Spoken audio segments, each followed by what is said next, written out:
So the first tip comes from a really interesting social psychology experiment. In the social psychology experiment, the social psychologist, an academic working in a university department, recruits some students to be confederates of the experimenter. He sends the students out on a date. They invite people to come on a date with the student.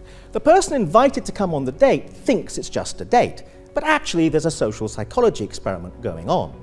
The social psychologist instructs the student who's the confederate of the experimenter to, throughout the date, agree with everything the other person is saying. Then at the end of the date, it's revealed that actually there was a social psychology experiment going on, and a rating is secured for how attractive the student confederate was found, given how they behaved during the date. In the first condition of the experiment, the student confederate goes out and just agrees with everything the other person says on the date, and an attraction rating is secured at the end, and people are found moderately attractive in that condition. In the second condition of the experiment, the student confederate is sent out on the date and is instructed to disagree with everything the other person says. So it goes a bit like this. Oh, I really like this restaurant you've picked. I think it's really lovely. What do you think? No, I don't like it. I thought the fish was rather nice. What do you think about it? No, I don't like it.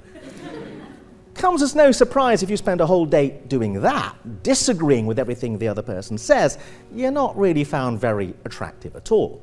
So far, so obvious. Now, the third condition of the experiment is where things get really interesting. In the third condition of the experiment, the student confederate is sent out with the instruction to spend the first half of the date disagreeing with everything the other person says, and then to switch and start agreeing for the second half of the date. And amazingly enough, you are found most attractive of all in this condition. Now, why is that? There's some rather complex social psychological theories going on as to what's going on here, so I'm going to cut to the chase and give you what I think is the most profound and important theory. You see, the other person on the date didn't realize there was a Machiavellian manipulative plot afoot, whereby you were just watching for the clock to hit a certain time and then you're going to switch. What their experience of you was that you were rather difficult in the first half of the date, and then you warmed up to them, and they think they had an impact on you. They think they warmed you up. And there's something about having an impact which is very seductive.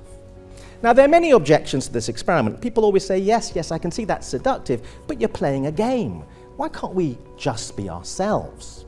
Well, you can just be yourself if you want, but be aware of something, which is that there are many people out there that are playing the game of life, and they're playing it rather hard.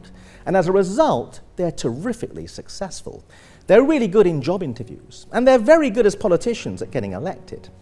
So if you're not going to play the game of life, that's fine, but be aware that you might run into trouble if everyone else is playing the game of life.